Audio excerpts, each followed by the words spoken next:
There you go. So intuition, disruption, innovation, don't these look like some wild children having a great time? And if you think about where we are right now with the pandemic, with global unemployment skyrocketing, with all of the challenges, I can't imagine what these girls are telling each other. Just cannot even figure it out.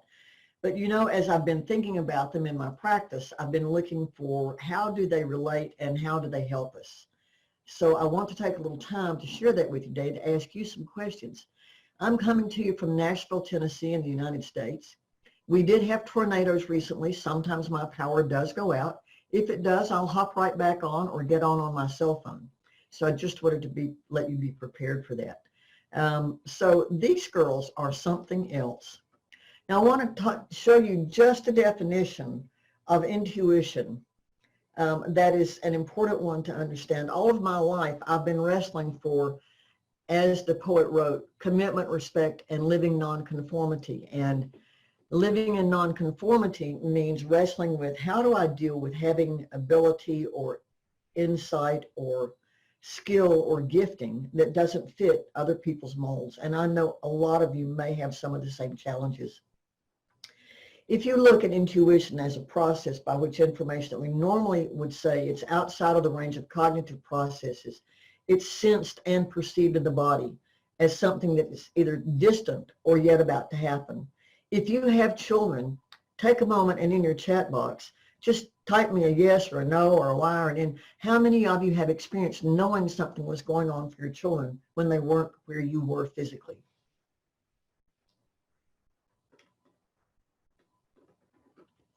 How many of you have experienced knowing something was going on with a child? Let's broaden it. A loved one, your partner, your parents, when you were distant from them? Absolutely, yes. I see a few yeses keep coming. Yep, yep, yep, yep, yep. Yep. Yep. Yep. And was that frightening or comforting?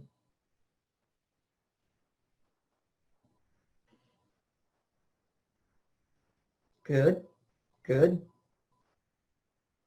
Yep, good, good. Depends. I like it. Frightening, yep, yep. Izzy, yep, good. Both, yep. You see, part of what's true about intuition and about change in general, and really all the work I do, whether I'm talking about change outright or whether I'm talking about trauma-informed and trauma-responsive processes, or whether I'm helping people with resilience and self-care, it's all about change. And it's always about the both and. Because to be able to have some sense of what might be going on distant geographically or yet to come can make you very frightened of what you're experiencing. It can, for some people, cause them to wonder if they're having a psychotic episode or something is wrong with them. And I want to assure you, first of all, absolutely nothing is wrong with you if you're dealing with intuition. You may need to practice the skill of learning to listen and sort out. And we'll talk about that and maybe do a few exercises with that today.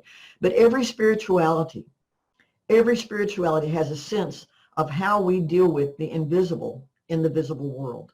And intuition is certainly a piece of that. We are nothing but energy turned into physical matter. Why would we possibly think that all we could perceive of is just the physical? And yet I will tell you, having had this challenge and gift since I was a very young child, learning how to sort out, how do I know if this is just me making something up or if this is a precognition of something to happen? And how does that fit with my current world if I'm always seeing things that are ahead of me or that are beside me? What do I do with this intuition and this intuitive process that I believe is given by the Creator for us to use in a way that benefits us? Not for parlor tricks, not to answer where's my Lulu's diamond ring, but who am I and how do I live in this world? If I get a strong leaning to turn left instead of right, what expectation do I put on that? Is the expectation that I'm going to see the outcome of the reason that I believe I might be supposed to turn left instead of right? Or am I simply turning left because I know it is the next step and I don't need to see the outcome to take action at the present? The now of that, what is I turn left instead of right. The so what is I was following my intuition. The now what, to go right on into the learning process, is I will see what the outcome looks like, and if I don't see it right now, I will wait to see it in the long run. I keep a journal, and in that journal, I write out the intuitive hints or glimpses that I have, and then I come back and I report on them to myself to see how they're doing. And it's amazing that over time, as I've practiced and practiced and practiced, I have a sense of comfort because I know that my intuition is almost always, if not in the now, in the present. Yes, Izzy, I tend to agree with you. Making the invisible visible is really what it's all about. And that's a huge challenge. So this whole piece of looking at what we experience and how we track it begins to be important. This is kind of a nice science-based process in terms of this definition. There have been a number of people who've looked at intuition, not only from a spiritual perspective, from a scientific perspective, looking at what is that field of energy. It used to be called n-dimensionality back in the 80s. How come some of us are like transmitters and receivers? How can we know and how can we make the invisible visible, given the fact that we live in these saggy sacks of flesh we call bodies? And yet our ancestors all across time have always had ways of knowing that are very important. I received a call this morning about sunup from one of my friends in the Navajo Nation who had a dream that she wanted me to talk with her about because it involved my shared family with her on the nation. And it was only because one of her ancestors told her in the dream to call me that she called. So we have this whole notion of how do we connect across all time and all space, and why would we not? So if we accept that this is a working definition of intuition, and we look at Albert Einstein, I thought I might have some hardcore science people that I needed to kind of build up and talk about who are the people that say this is important. And one was Albert Einstein. The only real valuable thing is intuition. Take a minute and think about that. Oh, yes, yes. Oh, yes, the power to yes. No, you're right. What I would love for you all to do is take just a moment and think about, turn inward and think about, why might intuition be the only real valuable thing? What might have caused Einstein to say that?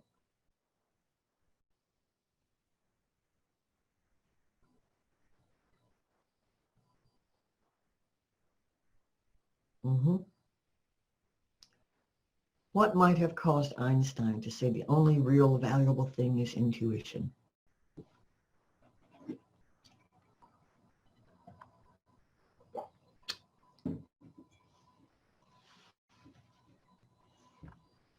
Yes, yes, yes, yes.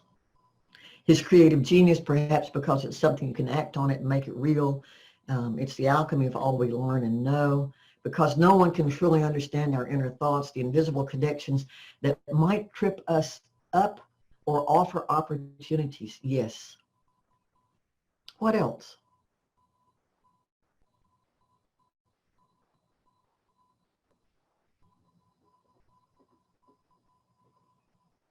Belief in oneself.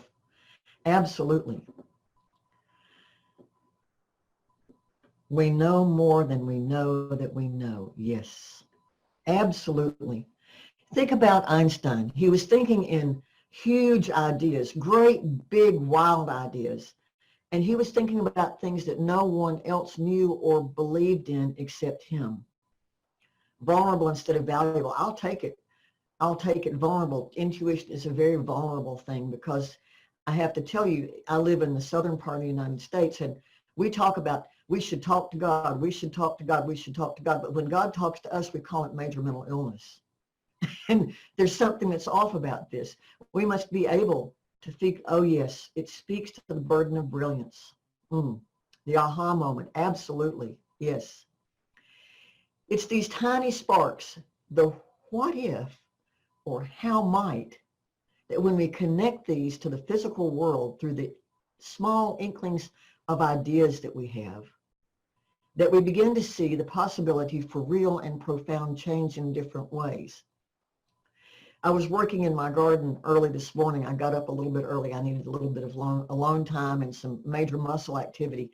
And I was digging and I kept finding these rocks, and I was getting angry because I kept finding so many stones in my soil.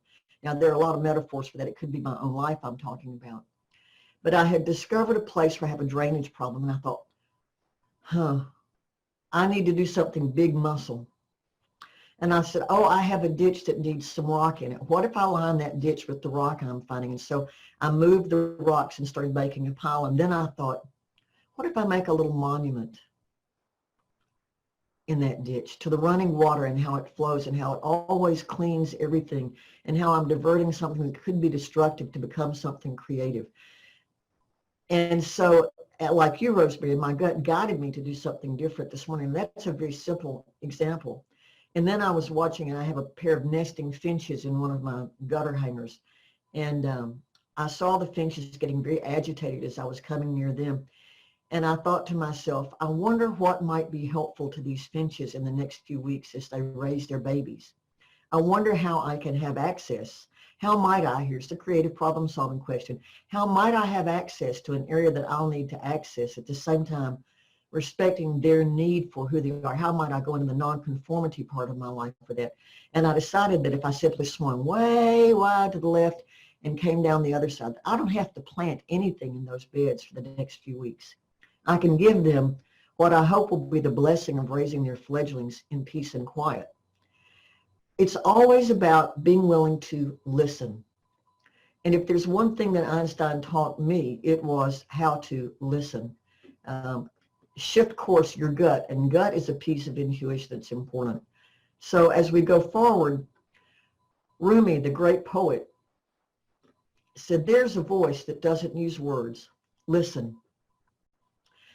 When you have an intuitive response, and Rosemary, we see yours, we know it's the gut, where do you feel it in your body? And I'm going to type that. Where do you feel intuitive urges in your body? Hope I got the spelling right. There you go. Where do you feel them? What's your physical experience? Your tummy? Yes. Yes. Your chest? Yes. What else? Does anybody begin to tremble? In some cultures, that's very important. The hand trembling is one of the prophetic utterance processes, the tingling feeling. Yes, Hortense, I have that one myself. Now, those of you who feel something in your chest, if anybody does, your heart, have you noticed that there's a difference between urgency to speak because you have something to say that comes from your head? Orgasmic, yes, I'll take that. As opposed to when you have something coming through your heart, the thumping is different. And when I heard you talking about how it's okay, the person places their hand on their heart in the Three Idiots and says, it's all right, heart. If you go out and look at Heart Math, HeartMath. By the way, they offer free subscriptions right now because of the virus, the pandemic. Heart Math teaches you to talk to your heart in a different way. And Heart Math is the source of some of the quotes that I'm using on intuition, because their work in getting us to talk to our heart and to listen to our heart and to manage our heart, not manage it in the thumb sense, but manage it in terms of learning to be in conversation with it and to collaborate with it. These are very important tools that we have for strengthening our intuition and for strengthening our positive responses that make us real resilient. Oh, yes. That's almost Kundalini, Izzy. Almost the Kundalini yoga awakening. Yes. That's the one that always gets me, and I feel like it's like a brain fire, a true brainstorm in a good way, and that's a wonderful thing. So anybody else, how do you, the voice that doesn't use words, how do you experience that?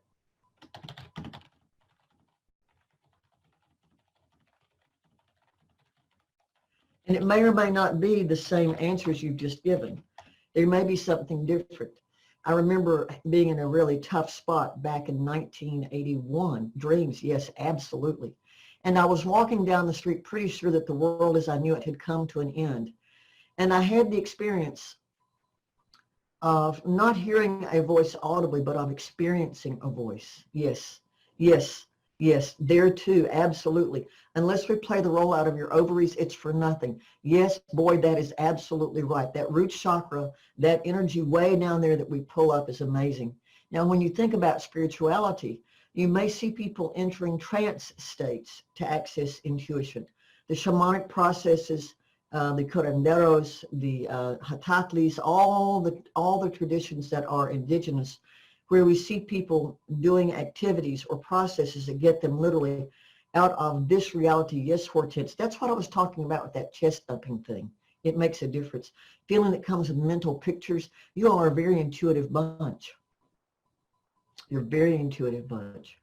Yes, Michael, I am right with you. If that monkey mind of mine starts to go, I just have to ask it to please hang on and be silent, because silence is where we find so much of our creativity, and it's something we haven't had much of until recently. Have you listened recently? What does it sound like where you are right now?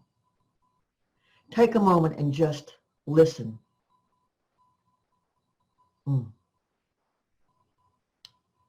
I was hearing one bell. Now I hear the 3 temple bells separately. There's a mockingbird. That mockingbird starts as soon as the day gets up. A mockingbird is a bird. It's a feisty little thing, and it imitates all of the other birds. He starts at 6 o'clock in the morning, sometimes 5 o'clock on the east end of my house. And he walks the ridge on my roof, and he sings his heart out all day long. I think he's lonely, but I hear him. But I hear almost nothing else. There's a silent hum in the background that is traffic on the interstate, I'm sure. But when we stop and truly listen, now I like the way you talk about that, Doella. If the genitalia is the letting go center, would he trade an orgasm for potential pain? You might well. I've never seen a butterfly that came out of a cocoon looking like it wanted to go back in again, or a baby that's born that wants to go back in again. So you just kind of got to temper that. I love the wide open thinking. Now, we've already talked about a little bit of this, but here's some things that you do to foster intuition. When you're talking about things people do in the practical moment, I think the bathroom is the most underrated place in the world. Now, I live alone, so I have a cat. I have not had time in my bathroom alone since I had a cat.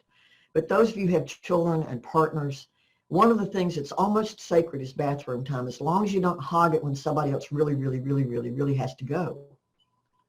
It's a great place for solitude. So is the garden. Where can you have time for solitude and silence? My Muse neurosensing headband helps me with this. It shows me literally what my brain is doing when I'm meditating. I thought I was meditating before, but apparently there was a lot of chatter going on, because my brain waves are now much slower and more regular. And that's really critical. And it's a simple tool.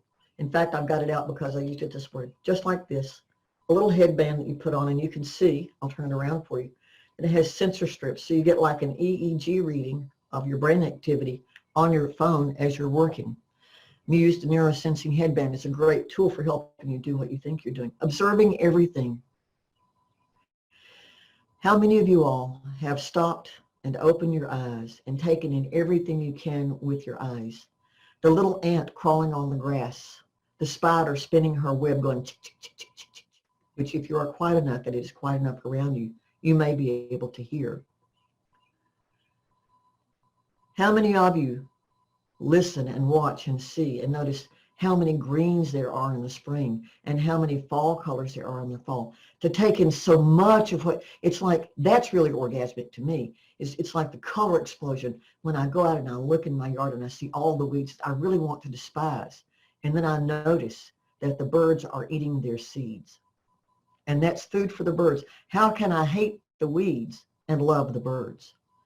But observing everything, becoming a keen observer, opening your eyes out this way, which is a tremendous gift to listen to and with your body. Now, most of us don't live in our bodies very well, and I have to say, on a day like today, when we've all been sitting so long, probably if we could listen to our bum, it might well be silent, because it's probably gone to sleep by now. Nonetheless, we can listen to our feet, and what are they telling us? Our whole body. listening with your body. How does the air feel against your skin? How do your clothes feel as they touch your flesh? Where are you being constrained or constricted and bound up? Connecting deeply, paying attention to all of these things we've talked about. But here's the one thing I want to share with you about this. When I was learning to fine-tune my intuition so that I didn't feel overwhelmed by all of the information I was getting, and I began to keep a journal of the intuitive hits, as I call them, that I was getting, and track how did they turn out. I had to use, and it became apparent to me that hindsight's really important here. Differentiating when my monkey mind is doing random thoughts and feelings versus when my intuition is kicking in can only really be resolved using hindsight. You have to look backwards at the experiences. And out of that learning to look backwards and forwards at the same time and learning to live in the present, I came to what is my biggest nugget for you today in some ways. As far as I have come, I will always have that far to go again. I'm always in the middle of it. And out of that, I live in this fabulous soup that allows me to be very creative and do what I am in some ways most known for, which is to actually mix ideas that people don't think about mixing and see what happens to them. Some of the most creative ideas I've had have come out of mixing things from manufacturing, like total productive maintenance, with supply-demand issues in human services, which is really kind of fun. Now, it might be intuition or it might not be. The sign you've been looking for, it may not really be the sign you're looking for. It is a sign nonetheless. The fly on the wall doesn't always have big meaning. Sometimes it means I just left the door wide open. I've got a fly in here that's about the size, it's about the size of a soccer ball, I think, and I'm waiting to give that fly the opportunity to leave. So always remember, this is a sign you've been looking for, or maybe not. Suspend your expectations and your judgments and see what is, because unless you're in active decision-making mode, you can afford to let yourself float freely and be that nonconformist. I want to point out a couple of differences between what I call European and Western values and indigenous values that are all over the world. I'm so blessed, and I mean that in the biggest way possible. I get to hang out with traditional Navajo, traditional Hawaiian folks. I just spent some time in Japan helping them craft their model of trauma-informed care, and that was hanging out with people who were traditional Japanese as well as academics. There is such a huge difference. Most indigenous values focus on community over individual, the we over me piece. Many indigenous communities focus on collaboration and cooperation rather than competition, unless it's a designated spot and place for competition. Most of these communities also focus on the present as being most important. One of the challenges we face in some indigenous communities is how to prepare for retirement and savings if you are simply living in the now. If I'm jiggling, the cat's scratching, sorry. Life with a cat, it's a great thing. So the values that we live with in terms of becoming westernized that take us away from a tribal, community, village-oriented lifestyle to an individualistic, kind of more egocentric, self-focused style may not be the healthiest ones for us. When I look at what we call modern mental health and what being healthy is, it's not about competition, and it's not about one up, one down. It's not about I'm right and you're wrong. It's about collaboration and cooperation. So I'm asking you to also consider how intuition and disruption and innovation, how you can use the collaborative values in that. So let's move forward and get to that next sister. So this intuition sister, she sits around and she dreams a lot. Disruption is the next thing we're talking about. And this sister is a little bit explosive sometimes. She can really toss things up. There is a whole theory of disruption, and I'm talking about disruption in terms of personal changes and the theory of disruption, because they both start with the same word. And when we look at disruption, this little girl, I'm pretty sure she's going to be tearing it up. Any problem or disturbance that interrupts an event, activity, or process. What disruptions are you facing right now?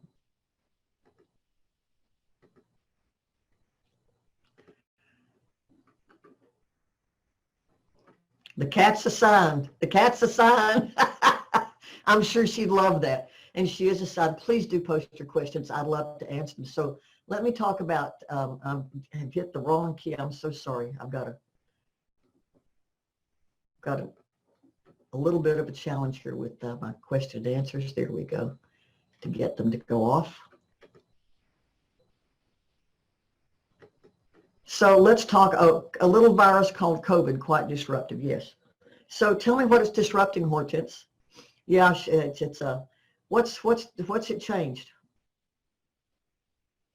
What's different now? And I'm asking for the nitty-gritty details. Physical connections, yes. We can no longer touch each other. I can do this and put my hand up, and you can put your hand up, and we might be able to perceive. Izzy, give me your hand. Can you feel me?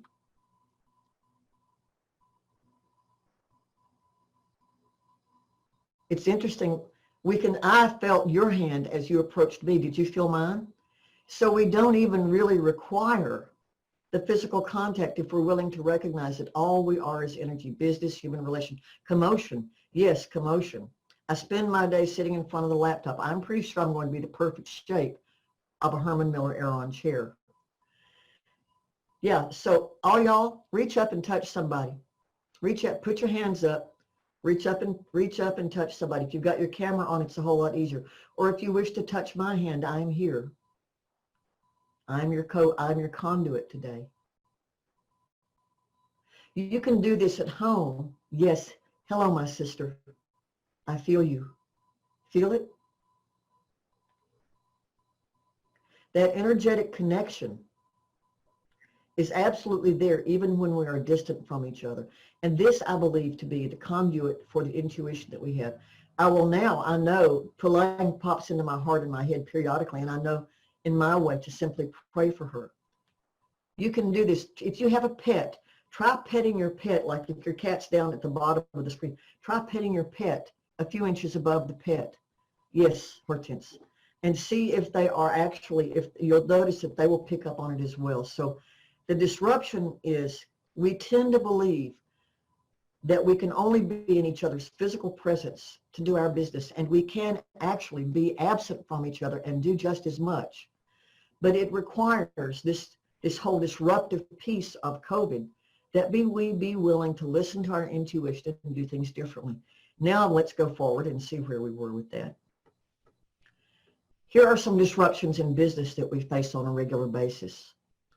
And here's what disruption in business is about. If you think about it, disruption in business, the disruption theory relates to these smaller companies with fewer resources, like Alchemy Inspiration, that successfully challenged the established businesses. You have a vision, but the key that it requires in terms of creating disruption in business is recognizing that every established business overlooks some area to favor others. We have customers. We get comfortable with our customers. They tell us what we want. We build what they want. And we are looking at that large sector of our market that brings us revenue on a regular basis. And guess what? We are probably overlooking less demanding customers who represent disruption and a need that we could fulfill. For example, what happened to Zoom last month? Zoom went from 10 million to 200 million users in 1 month because all of the established businesses had overlooked the need that we were going to have, the absolute ability to contact each other virtually. And of course, it exposed all the challenges that Zoom had, which they're rapidly fixing. Everybody wants me to consider using other tools, but this is the only one in the Zoom meeting app where we have breakouts and polls and all the interactivity that I really crave. So if you have a business, even if you're a small business, look at what you are favoring and what you might be missing. I realized, for example, that there was a gap in the learning industry of people who are doing evidence-informed learning. That is not only the evidence about the content, but the evidence that we have about how people learn. And so that was a niche I focused on for many years. I noticed as I was dealing with change management, everybody had all these great organizational theories, but no one had backed that up to look at what happens to the individual during change and what does the individual need to be able to fit in and participate in the organizational process. And everybody was teaching change from a grief-based perspective instead of a choice-based perspective. So what you're doing in all of this thinking in business, in your businesses, is you are turning non-consumers into consumers. Let's see what's happening in chat. It's going off. Yep, got it. Absolutely.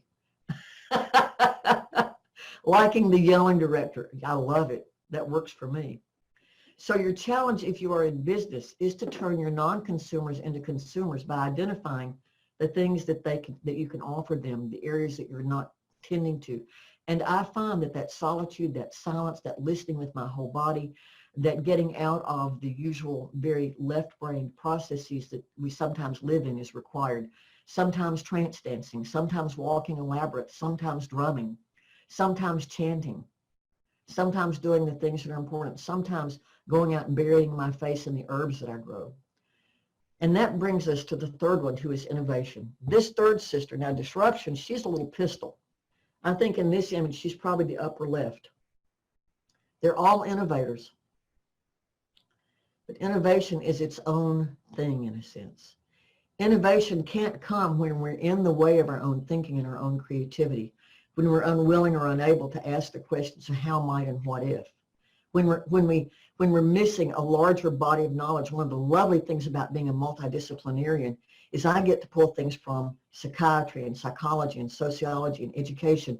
And this is the kind of innovation that gained me a position in psychiatry at Georgetown University Medical Center with only a master's degree, because I was non-conforming. So for those of you in Africa, I want to say to you, relish and cherish your nonconformity. Do not break your bones to fit in someone else's body, because that's not going to get you where you need to go in the long run. Colonization as a factor in human creativity is huge, because when you have people that colonize, whether it's people who believe they're healthy, colonizing people they believe to be ill, whether it is people who are liberal colonizing conservatives or vice versa, whether it is a nation building other nations by claiming land and requiring people to think in ways that the colonizer thinks, that is all stifling to innovation and creativity. It can be for some a construct that is helpful, but often it is not, because it says something about you is not okay.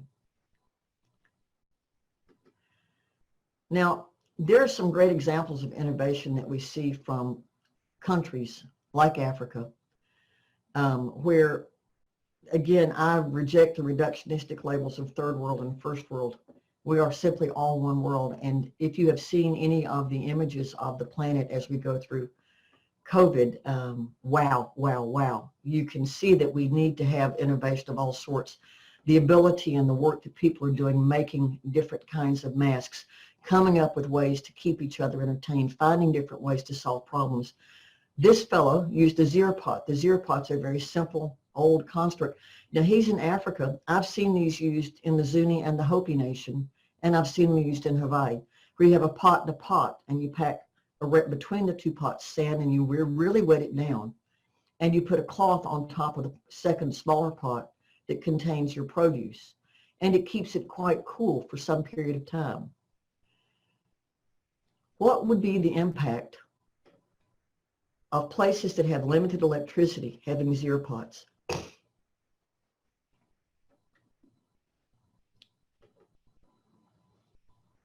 What would happen?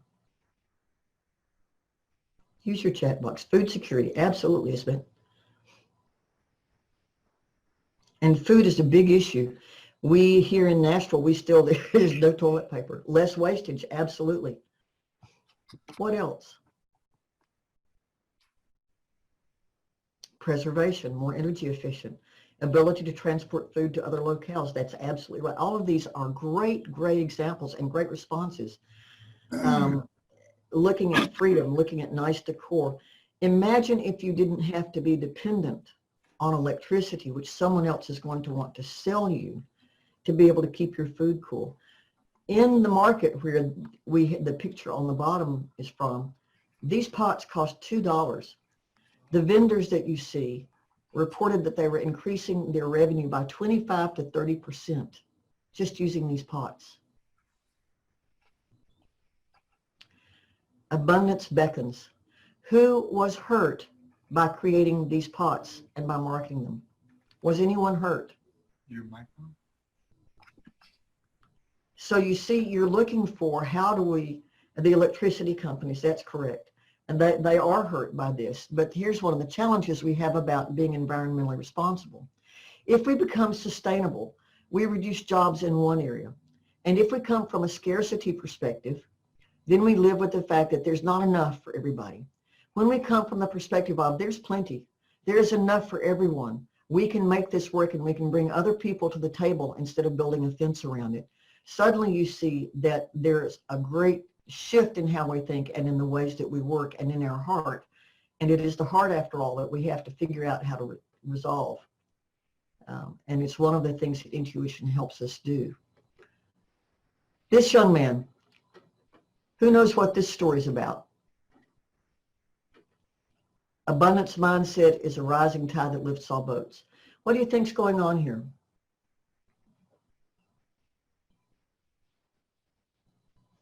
Anybody know? Anybody see this image before? Yes, William Kamkwamba, making electricity using a bicycle. Got tired because the electricity went on all the time. Used the constraint of wanting to see his Christmas tree lights and of wanting electricity and the parts he had on hand to build a windmill. Now, if that's not using his intuition to listen to what might work, what might I have that will allow me to do this? How might I use what I have to do this? I don't know what is. He had intuition, disruption, the electric failed, innovation, his windmill. The constraints that we have with disruption really do open us up to innovation. I think one of the things that's so popular here, certainly these escape games, yes, it's the guy who brought electricity to his village. And there are many more people doing this. There's now a movement of people who are putting small, not generators, I forget what they're called, devices on their bicycles that they're using to generate electricity for like sharpening knives, for running cell phones. I have a colleague here in the States who's using bucket seats from cafeterias and gears to make a whole new kind of wheelchair that can go over rough ground and can be used to harness a buggy or a cart too, that children are using in India and other places to help them have much more mobility, because it's a hand cycle that only requires 20% of the use of one's hands. Why is this so important? Oh, I'm so sorry, Noella. Let's see. Thank you. Yes. And when you look at what he's done, he has done something totally disruptive. He had an intuition that wheelchairs, that he could do something besides a chair with wheels on it. And by lowering the center of gravity, making a tricycle using a weight shifting directional change, he was able to create something that everybody could use. And he's taught individual youth how to repair these. So he's kind of walked away and left the project on its own once he set it up and got it going. Intuition combined with constraints through disruption, combined with innovation, gives us a power that we cannot possibly estimate the value of. So we're about due to start doing questions here in just a few minutes. I'm looking forward to seeing a few more come up in the box. Yep, I will indeed answer them all, unless it's about your Aunt Lulu's diamond ring. This fella has created a refrigerator made out of clay. Again, it uses a separate chamber with water cooling. You can see the lid on the top. These midi-cools are great, and they are being manufactured by hand. I suspect there's probably now some process going into it in terms of clay slab construction. But again, it does the same thing. Can you imagine what it would be like to be able to keep your food cooler? You would have to go to market less. You would be able to feed more people. And this is a fabulous thing.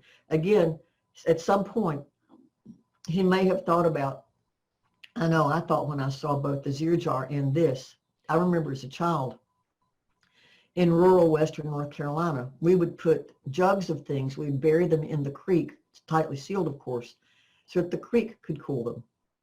And all that's been done here is taking that and putting it in, making one's own water supply around the box or between the jugs. Now here's the next one. What's this billboard about? Well, this billboard is another example of innovation. In Peru, where it is humid on the ground but dry in the air, you take the university came up with a billboard that collects water. It uses condensation, and it collects something like 90 liters a day. And it's an absolutely amazing piece of work, because this could allow people in desert areas to collect water that they desperately need. Again, born of someone had an idea that if we use evaporative cooling in one way, we could maybe transform it to use it in another way. They can scale, I think, Andrew, that's a great question. What do you all think? How can we scale ideas like this? What role might microlending play? And do they need to scale? What happens when they scale? If they scale, what happens to ideas?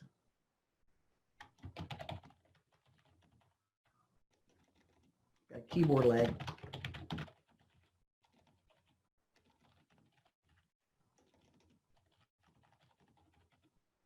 What might happen? Let's make that a question, a possibility.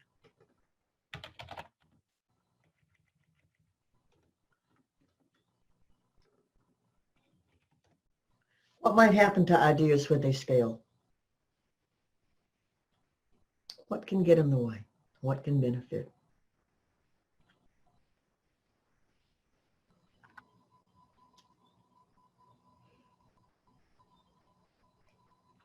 Yes, ideas become corporations, which is not always good.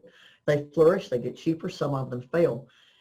The most important thing that they do, I think, ideas is like this, is they give us hope that things can be done. If you can build a billboard that uses condensation to gather 90 liters of water a day, can you build a smaller one that might provide something smaller for a family? Ideas don't always have to become corporations. Ideas can become collaboratives, coalitions, consortiums, but they can get hijacked or diluted. And see, here we go into to what we often go into, which is the fear-based perspective, because we don't really know much about the human process of forming effective and functional collaboratives where people can actually come together and do something for the good of all rather than the benefit of only one. And that's a challenge. Does that mean we should not innovate? Absolutely not. That means we should absolutely take a look at how we can do it differently. If we are coming from the collaborative community, we over me mindset, and that's a huge thing. So here we go. Cultural sensitivity, that is absolutely the key. When you have nothing, anything is possible. This soccer ball is made out of plastic bags. I don't know that we'll ever put a dent in the soccer ball companies, but when youth come together and find ways to create something like this, plastic bags knotted up with twine to make a soccer ball, there's so much more to this than just a soccer ball. The intuition was, I want to play soccer. I wonder what I could do. And here's the result. You can hold the string and kick it. You can tuck the string in the middle. I want you to think about the largest social example of this that I can think of, which is when the United States bombed Hiroshima and Nagasaki. They were reduced to nothing. That was such a significant emotional experience that they could rebuild into anything they chose to become. Significant emotional experiences like pandemics, like social isolation or physical distancing and social connection can give us ideas. We still have too much to see how much is really possible, perhaps. So creation and innovation, these all really do require these three sisters, and I hope you'll befriend them and learn to love them. Sometimes they might act like three idiots, but they're still good girls. Now, I was going to do this activity, and I've kind of worked my way around it. This is something in the slides I encourage you to play with at home with your folks there, because this really does get your creativity going. It's adapted from a team activity I've done. It's the future. There's a lot of salmonella in eggs, and you don't want to touch them anymore. They got to get to the store. And so this particular activity asks you to take things that don't usually go together, straws, which you can use plastic, you can use bamboo strips, you can use twigs. And this is a great activity with kids, but you're going to want some newspaper. How might you create an egg carrier that keeps your egg safe using only these items? These are your constraints. You only have string, and you only have a piece of twine and some straws, a paper bag, and maybe 2 eggs. And you can turn a team loose to work on this, and you can watch them do it, and suddenly you'll find that there are all the typical group dynamics going on. I think I have a short in my mouse. It's doing things, and I promise you I'm not touching it. That will show you where your group dynamics and your team development really are. You can see how people deal with change and constraint, which will inform you about communication you need to work with. If you do something like this with yourself, you'll find out where your frustration is and how easily you get kind of stopped and stumped with stuff. Oh, yes, the mouse. Oh, we have a mouse. The mouse is a sign. I'm sure it's a sign. The mouse and the cat. So I'm looking for questions from you all. Here's another challenge that will help you, that we've already talked about a little bit, how you can actually see how intuition, we talked about your relationship to it in the beginning. We talked about how intuition has helped disruption when you saw the examples of the bicycle for the windmill and the zero pot and the refrigerator and the soccer ball. Constraints help us. If you think about Nelson Mandela, some of his most powerful work was done when he was in prison dealing with the constraint of confinement. The challenge is, how do we choose to think about it? Now, what I want to do is I want to turn this over to talk about questions and answer your questions. I don't see any questions yet, but here I am, and here you are, and here we go. How may I be of service to you today?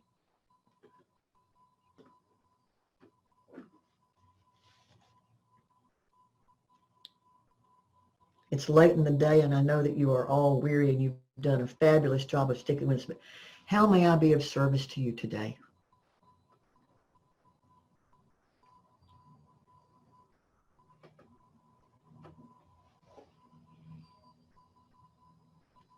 Q&As.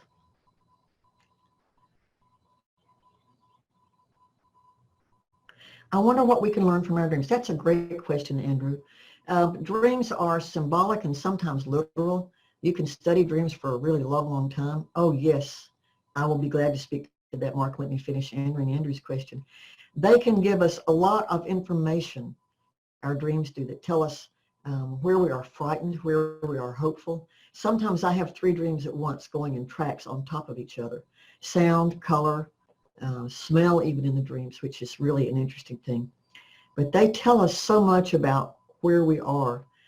You will learn as you follow your dreams. If you think about dreams and write them down every day, you'll see what the symbols mean in your world, which may not be the same in other people's worlds. When I have a problem, oftentimes, or something I'm trying to solve, it may not be problematic, I will ask myself, I will say, self, and I usually put my hand on my heart, I'm going to bed now. I would love if you will help me out through a dream that gives me an answer to this problem. And almost always I get an answer that is useful or leads me to the next step. Now let's talk about change from the grief perspective. I believe that's correct. Can I speak into change for the choice perspective?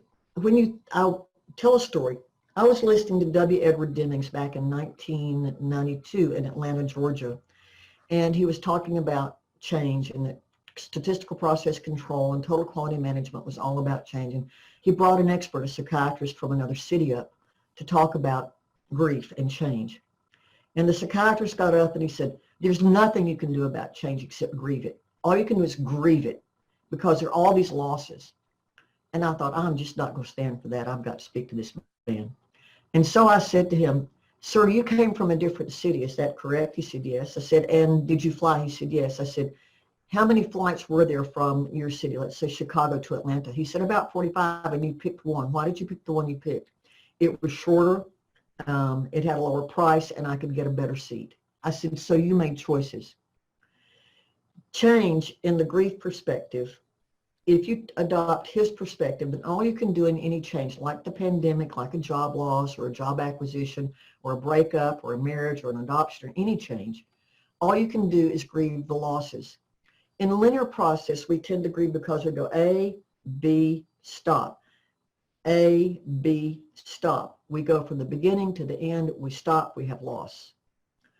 That's not how life really is. You know, I was talking about my garden and the seeds and the birds. The seeds feed the birds, which feed the plants, which have the babies, which help the insects, which control. It's all spirals. And so when I look at the seeds and the insects and the birds, I talked about the finch and how the finch is trying to have babies. There's the finch back to the seeds, back to the insects. The finches eat mosquitoes. Everything is really spirals that intersect rather than these straight line stop-start things. So if you think about it, these are all critical things that we focus on. When you look at change from or grief from a Western linear perspective, you've set yourself up for so much more sadness. And that standard perspective on grief of anger, despair, oh gosh, I've forgotten the 4 things of grief that Elizabeth Kubler-Ross talked about. Denial, anger, despair, and resolution. When you look at those, if we spend our times doing A, B, stop, and we grieve what comes after that, we spend a lot of time in denial, despair, anger, and resolution. When we spend our time looking at grief through a change-based process or a spiral process, we can see that this conference, when it ends, I will be sad. It will lead to other things. We will send it out and other people will see it, and there's another spiral starting. And that spiral will intersect with another spiral. So it's really very much not only a 3 but a 4-dimensional process. And that, for me personally, is much richer. What else? Elizabeth, there are questions in the Q&A. Can you see them? Yes, I can see them, and I have been responding to them, talking to change for the grief perspective. No questions. So the other box Q&A, there's one question from I apologize. My error. No problem. Thank you, Mark. Oh, yes, of course. I have Hortense. This is one of the things that I think is so challenging to us Western thinking people. We don't think about the Dogon. We don't think about the Polynesians. We don't think about the folks who are doing complex mathematics, astronomy, road building, major agricultural centers, devising and creating and innovating. We think that we're the only ones. And yes, all of the people who have done things like this, but these folks were amazing. To discover the Sirius constellation with their bare eye took going in and listening, took listening to all that is out there to find out what might this be and how might we think about it. Oh my goodness, how do we teach our kids to be more intuitive, disruptive, and innovative? You have to welcome a lot of messes. You have to welcome a lot of messes. You have to give them some constraint when they're playing so that they actually can have the opportunity to challenge the limits that they have. And while I love technology, children often learn more when they are allowed to go outside, play with sticks and leaves and flowers, or even robotics. If you have any kits that will require them to put things together, especially those kits that require them to have them options about how they can put things together. So instead of finding out what's the wrong way to do it, there are 5 right ways to do it to get you to your different outcome. I sometimes think that some of the science kits you can buy online are great. Having children learn how to cook. I wonder what might happen if we added chocolate powder to this. I'm making a bread. I wonder what might happen, I said to one of my friends who was visiting, if I added chocolate and cherries to this bread. Always asking them, I wonder what might happen if, or how might we, using those questions. As Izzy said, using what, so what, now what, and then what, is a great way. You can, when you look at the fact that it's a natural job of children to be curious, they have great intuition until we teach it out of them. Recognize that you need constraints to become innovative. These are things you can do. I absolutely love your answer. Love your answer, Elizabeth. You must write that down. We have to allow a lot of messes. Yes, I will. Don't worry. I'll do that and type it for you.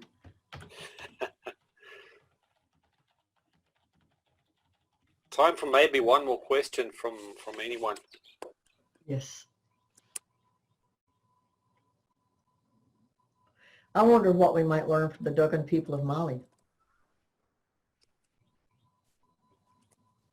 So maybe just that question for everyone who might not have seen it. Hortense was asking about intuition and indigenous societies. He was asking Elizabeth, have you looked into the doggone people of Mali who discovered the Sirius constellation centuries ago with their bare eye? And that's what she was Yes, talking about. yes. You might find some of the books about the new physics that blend with indigenous thinking are really interesting. Blackfoot Physics, like Water, and Patrice Valadolme-Somme's work are all fabulous works.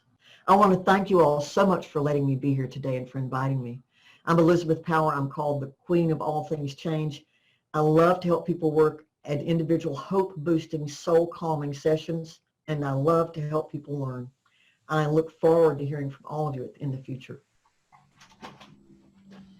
Elizabeth, you are simply powerful. I am so blessed and so grateful to see you again and to hear you again. And you've aged backwards. You look